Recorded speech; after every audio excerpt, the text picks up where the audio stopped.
This is Anatomy 2203 presenting a laboratory exercise for the histology of the digestive system. Initially, examine slide number 17, which is a section of tongue for taste buds. If one looks at the section at low power, this section of tongue, one can make out the dorsal surface of the tongue, as shown by the arrow. Each one of these projections is a papilla from the tongue, and on the lateral surfaces of these papillae you can barely make out at the tip of the arrow these little light structures that are housed within the epithelial lining or covering of these papillae. This is an individual papillae right here. So look in the stratified squamous epithelium along the lateral sides of each of these papillae for the taste buds. Those light bulbous looking structures that are seen at the tip of the arrow are indeed the taste buds themselves. The underlying tissue, one can make out minor salivary glands. There's a salivary gland here, and its duct coursing up to empty into the moat between two papillae shown here. And you can also see the intrinsic musculature of the tongue, a very characteristic of the tongue because these skeletal muscle fibers form a plaid pattern, and they're running in a variety of different directions to give that type of appearance. And we're just coursing through the body of the tongue at the moment, showing you the bundles of skeletal muscles, some cut coming out at us, some cut lengthwise, some cut crossways, giving that sort of plaid appearance. And scattered amongst the muscle bundles of this intrinsic musculature of the tongue, making up the body of the tongue, one can see the minor salivary glands, the ducts of which terminate between the papillae and sort of flush them out and give a continually renewed environment for the taste buds and the perception of taste. So your next exercise, now that you know where to look, is to examine these taste buds at increased magnification. Okay, this is the taste buds as viewed at high magnification. This is the dorsal surface of one of these papillae, and one can see if you course down in between the papillae and look within the epithelium of the wall, one can see these rounded type structures. So this is an individual taste bud as indicated by the pointer. This is an individual taste bud as indicated by the pointer. And this is an individual taste bud as shown by the pointer. And then some are on the opposite wall, but they're not cut completely through. They're more or less grazing sections. Now if one looks very, very carefully, and let me reorientate the pointer, at this location one can just perceive a taste pore. I have one more objective. Let's see if we can resolve this just slightly better by looking at it under extreme high power.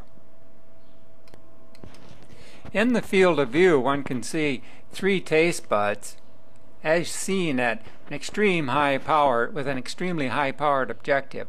Notice right here, if we focus up and down on that just slightly, there's a little dimple which is known as a taste pore. The microvilli extending from these gustatory cells of a taste bud extend into this pore and into the lumen here and actually have the receptors for taste. So this is what a taste pore is right here. See, it comes through the epithelium in a little hole there, a little pore. There's another taste pore right off the tip of the arrow here. One resolves it. And if you look, one looks on this side, and just in front of the pointer, you can see coursing just in front of these gustatory cells, a little hole that goes just like so. So this is a taste pore, The microvilli extend out into this taste pore, into the environment, and actually have the receptors for taste. So your responsibility is to identify individual taste buds, and if you're lucky, can see, if you look at several, a taste pore. Next, examine slide number 5, which is a sample of the esophagus. Examine the slide for the 4 basic subcomponents that make up the wall of the entire alimentary canal. That is a mucosa, a submucosa, a muscularis externa, and a serosa or an adventitia, and the various subcomponents that make up each one of these 4 basic layers. The mucosa of the esophagus is shown here at the pointer. It extends from here to this point, and it consists of a lining epithelium, which in this case is a wet, non-keratinized stratified squamous epithelium, a small amount of connective tissue supporting the lining epithelium, known as the lamina propria, and a band of muscle that the arrow is now crossing, smooth muscle, known as the muscularis mucosae. Those 3 elements, the muscularis mucosae, the lamina propria, the lining epithelium, make up the mucosa or the mucous membrane. The second major sublayer is the submucosa, which of course by its name underlies the mucosa and attaches the mucosa to the surrounding wall. In this case, the surrounding wall is the muscularis externa, and also at this particular location at least consists of smooth muscle. The muscularis externa at this level consists of an inner circular layer band of smooth muscle and extends from here to this point. So this is the inner circular layer. The outer longitudinal layer is shown here. So those 2 subcomponents make up the muscularis externa. And then if we course along the external surface of the esophagus itself, the 4th layer comes in, and that is referred to as the adventitia, which lies along the greater amount of its total length. I'm coursing along here just to see if we can find a little bit better example of the adventitia where it hasn't been completely stripped off. This is all adventitia as indicated by the pointer. Sort of a loose binding type of connective tissue that holds the esophagus down to adjacent structures and holds it in place. And one can see it has occasional nerve fibers and shown here various calibered blood vessels. So let's do it again very quickly. The esophagus consists of 4 layers: a mucosa, submucosa, muscularis externa, and usually an adventitia. Only a small component where it enters the abdominal cavity is there a serosa. Here is the mucosa or the mucous membrane, which in turn consists of a epithelium, in this case a non-keratinized stratified squamous epithelium, a small connective tissue seam that supports the epithelium, known as the lamina propria, and then the muscularis mucosae, shown here, a band of smooth muscle. Those 3 elements make up the mucosa. The mucosa is bound to the surrounding muscular wall by a submucosa and is shown here. Sort of a looser type of connective tissue that contains larger blood vessels that run circumferentially around the esophageal lumen and feed the mucosa. And it also has a series of autonomic nerve plexes known as Meissner's plexus at this particular location.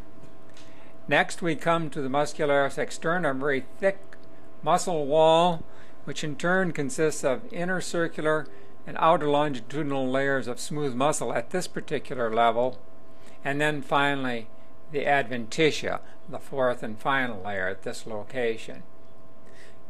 If we course just up and down the esophagus now at this scanning magnification, one will see structures such as this. These are esophageal glands and are usually found in the submucosa.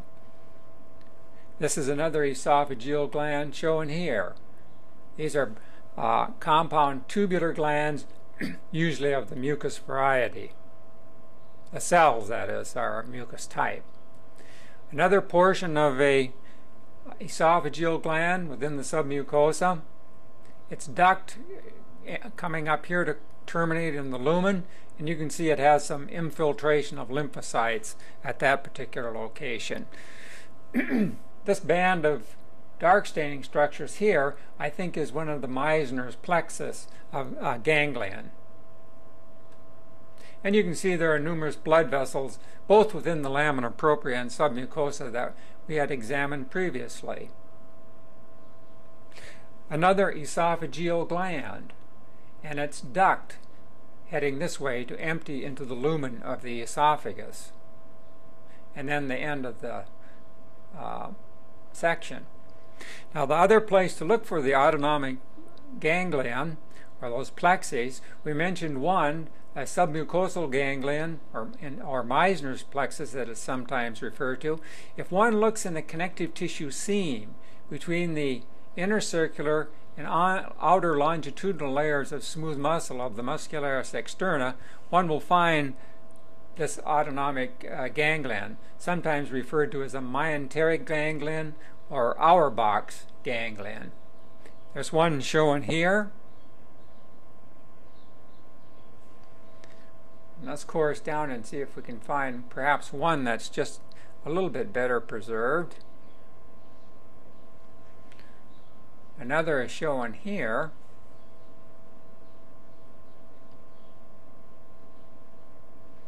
It looks like some others shown here. This is where to look for them. Even though they're italicized somewhat in this preparation, nonetheless they can be found and observed. Very briefly, let's go down and look at this one at increased magnification. This is that Auerbach's or myenteric ganglion located between the two muscle layers in that connective tissue seam. Here's a bit large neuron. You can see it's italicized, but you can see it's a giant cell, large nucleus with a nucleolus. As you know from your studies of other nerve tissue, this is sort of characteristic of nerve.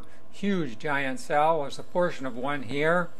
And one can see numerous unmyelinated nerve fibers at this particular location. If we course up here a little bit further, one can see unmyelinated nerve fibers and then just nicking portions, this gray, through the cytoplasm of adjacent neurons.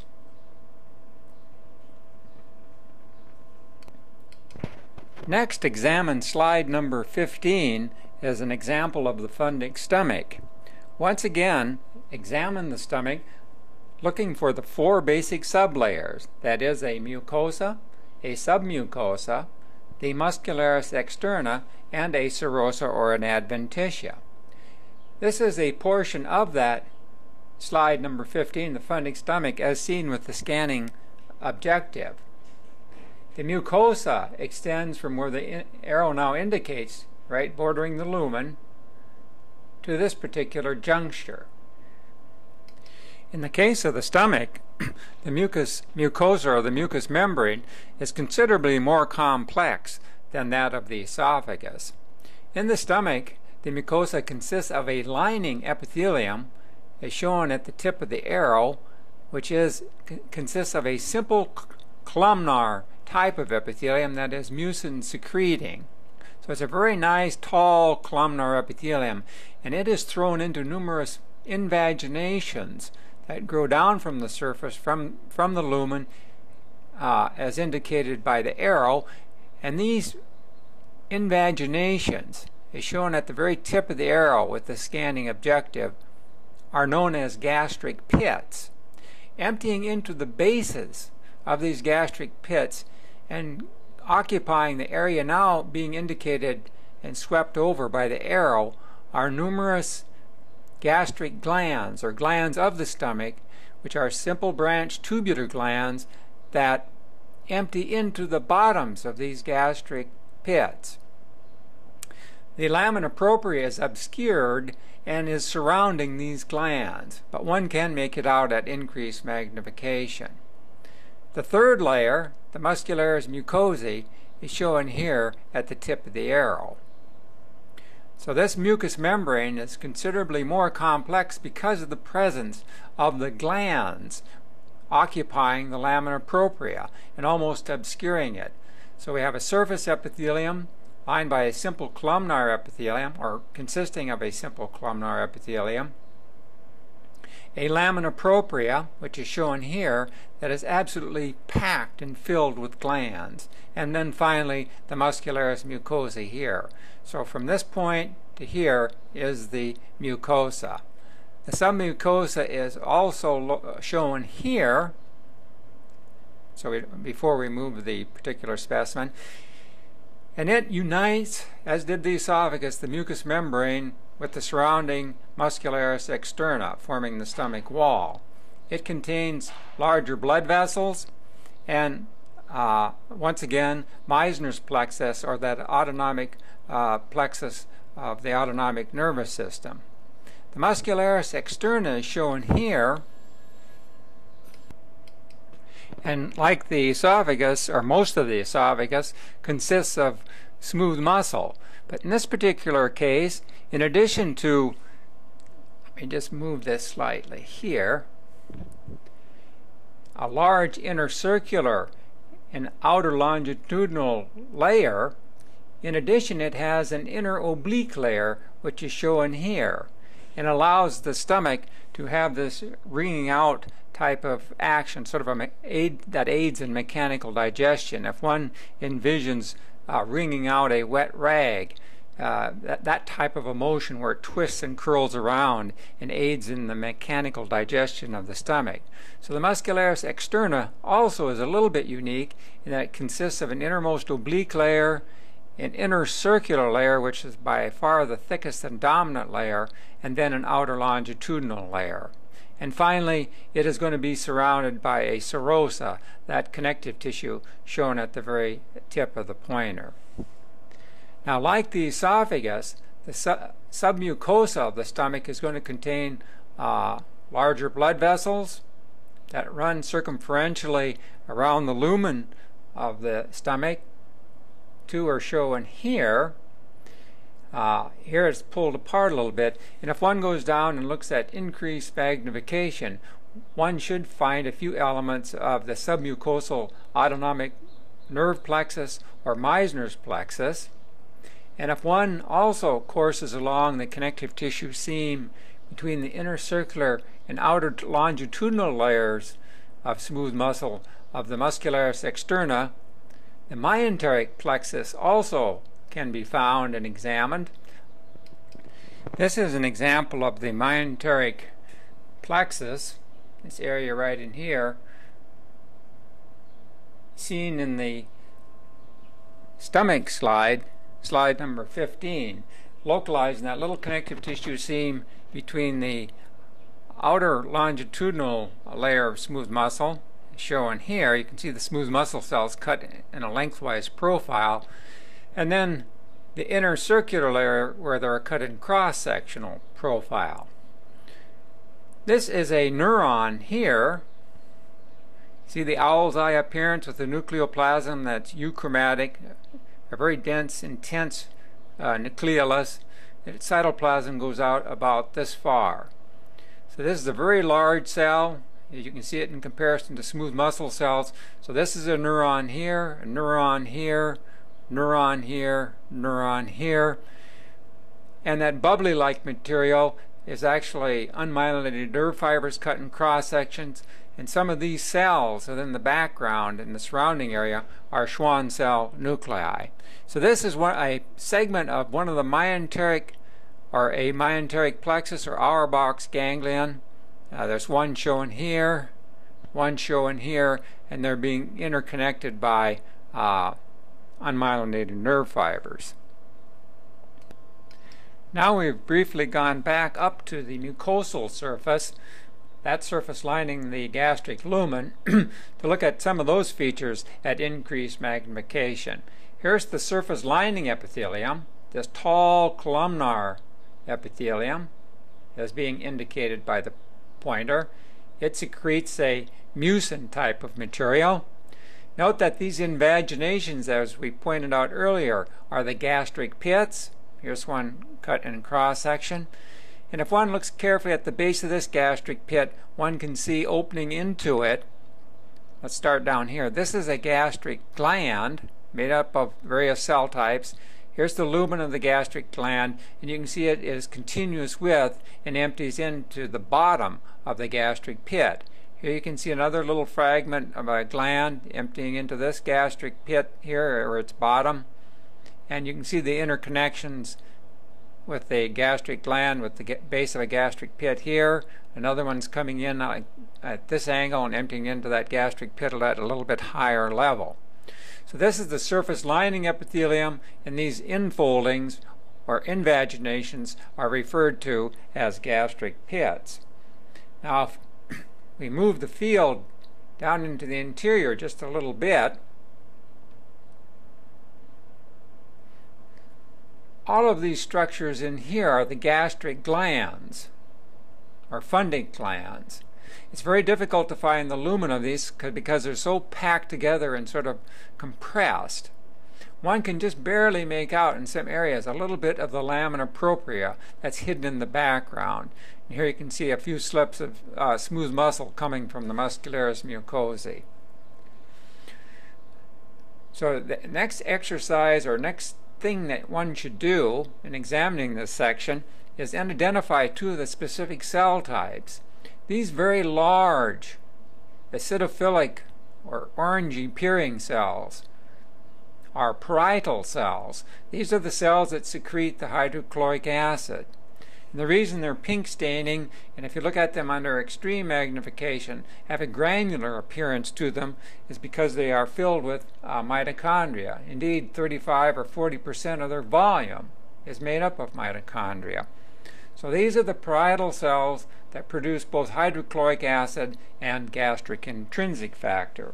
Now to find chief cells, or pepsinogen secreting cells, one has to go to the bottom of the gastric glands and look for more of a basophilic type of a staining cell, such as these at this particular location. One must be careful to look for the features. They should have granules and they should have a basophilic cytoplasm, because they're going to be intermixed with parietal cells. All of these large round cells, as indicated by the pointer, and have that pink hue to them, are parietal cells. As we're still at this magnification, here's a little bit of the lamina propria, a connective tissue right at the tip of the pointer. You can see a little strand going up here, a few more strands going here, and this is the muscularis mucosae here. So one has to go down to the very base of the glands to identify the chief cells, and to do so convincingly, let's look at them at increased magnification. This is a region of the base of those funding glands seen at extremely high magnification. Each one of these cells here, I put the pointer on its nucleus and trace its cytoplasmic boundaries, is a chief cell. Note it has at its base a basophilic cytoplasm and discrete secretory granules consisting of, or made up of pepsinogen in its supranuclear and apical cytoplasm.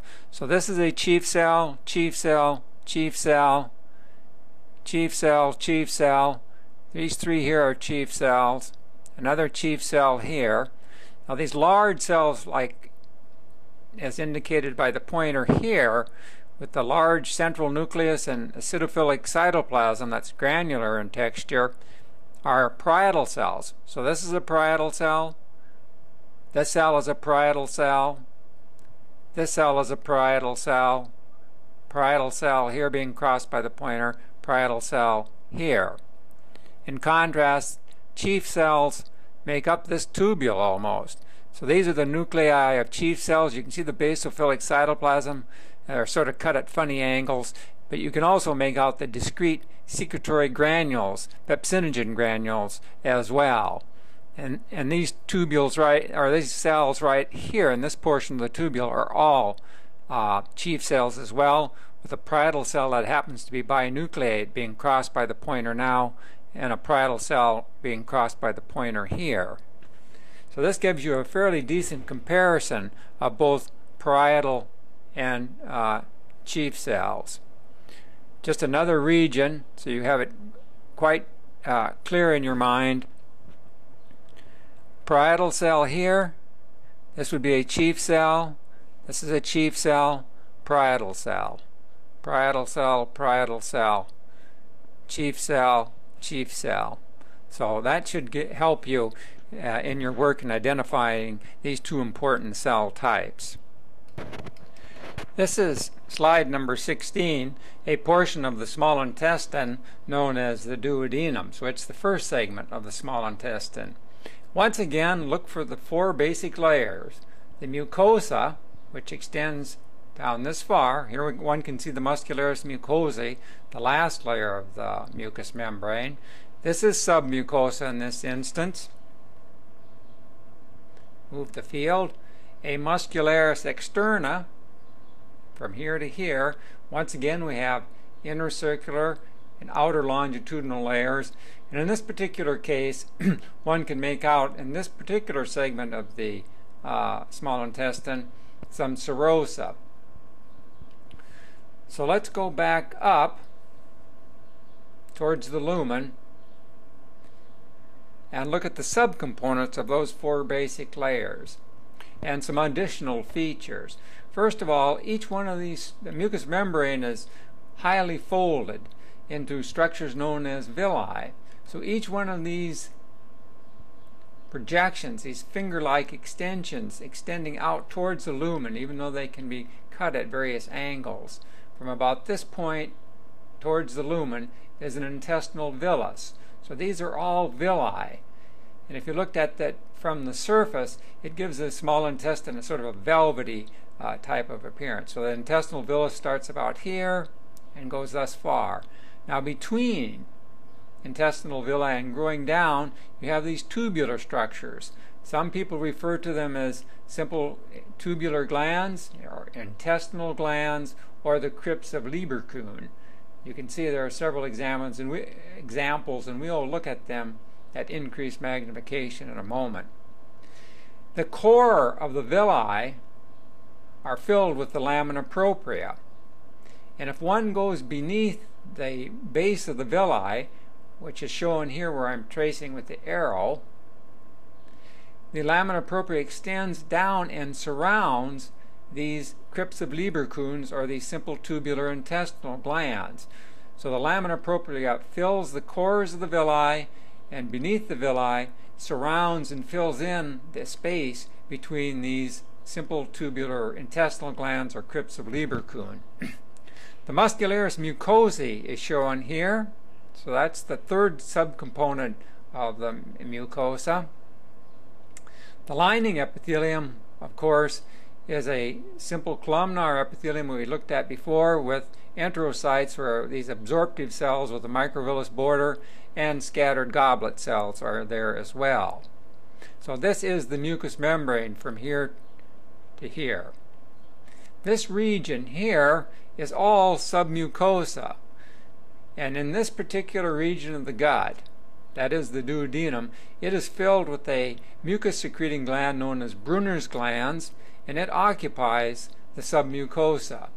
The ducts of Brunner's glands cross through or pierce the muscularis mucosae to empty into the bases of those intestinal glands. We can see Brunner's gland ducts coursing here, some here, and they're going to terminate, as one can see right at the tip of the arrow, in the bottoms of these crypts of Lieberkühn. And then, of course, those elements we've traced out just to complete the story: the muscularis externa here, inner circular, outer longitudinal layers, and then a serosa or an adventitia here.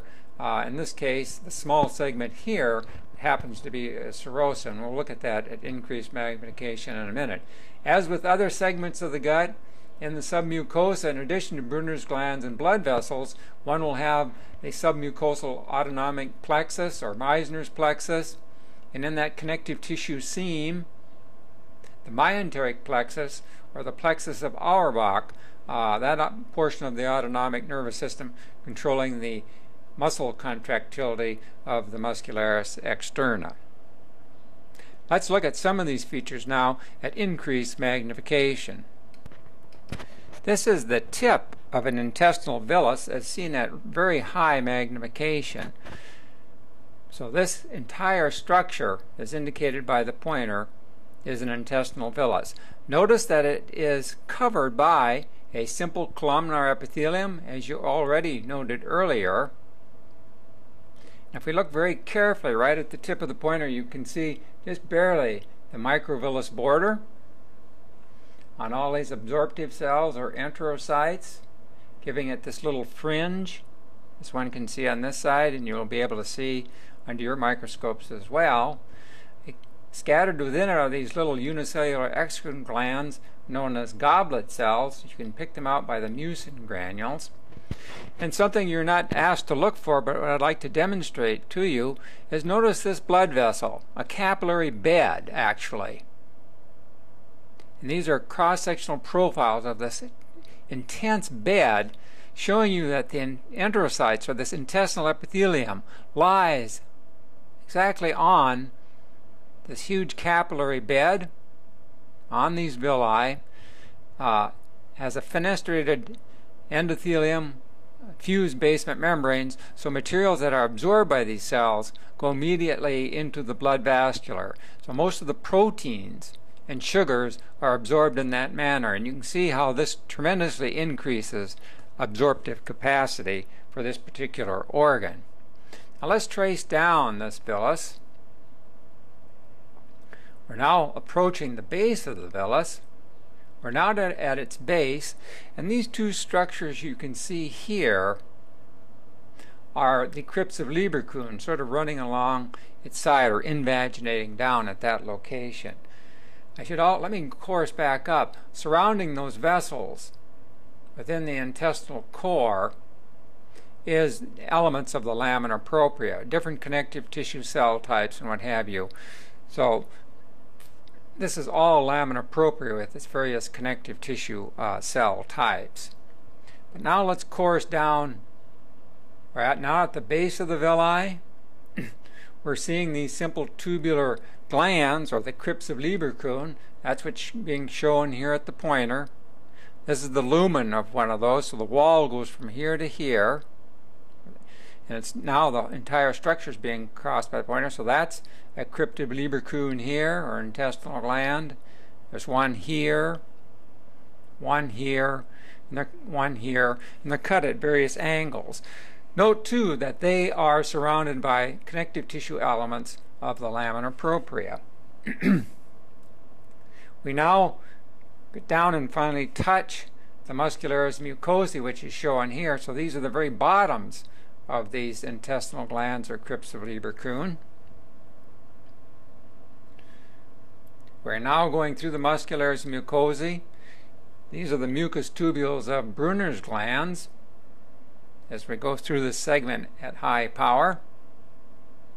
So those are all tubules of Brunner's glands in the submucosa, and here you get a good look at the connective tissue, fibroblasts and collagen making up the submucosal layer. And finally we get into the intercircular layer of the muscularis externa at high power.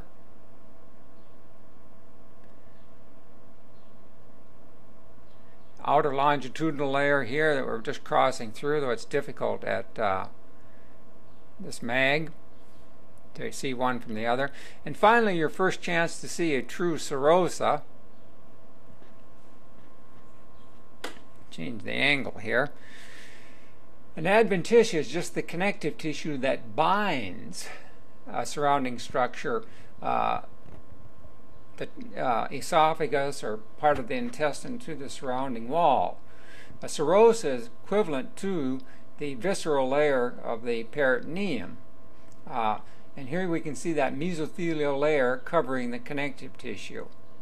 So this is a classic example of a serosa, even though indeed it is on the duodenum. The duodenum is generally considered a retroperitoneal structure, so it would be behind the peritoneum, and usually the majority of it is covered by a adventitia, But here we have a small segment that they captured for you to look at that indeed is the last and final fourth layer is definitely a serosa.